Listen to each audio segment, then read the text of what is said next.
আসসালামু আলাইকুম গাইস। আসলে শীতের সময় শীতের সবজি না হলে চলেই না। তাই জন্য প্রতিদিন খাবারে শীতের সবজি থাকাই লাগবে শীতের সময়। আমার খুব পছন্দ ফুলকপি, আমাদের বাচ্চাদেরও খুব পছন্দ ফুলকপি।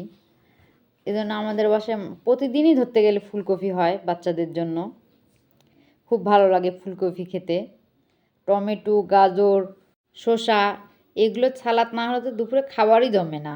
আসলে শীতের দিনে সবজি খেয়ে খুবই মজা, আর টাটকা টাটকা সব সবজি পাওয়া যায় শীতের সময়।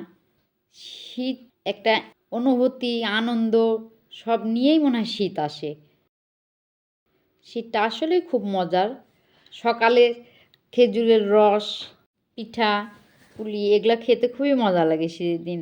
শীতের দিন রোদ তাপাতে তাপাতে ছাদের উপরে চা খাওয়ার মজাই আলাদা।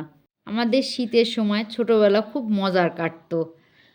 আগুন তাপাতাম, খুবই ভালো লাগতো। গল্প করতে করতে আমার রান্নাও হয়ে গেল। আমার ভিডিওটি দেখার জন্য আপনাদের এক গামলা ধন্যবাদ।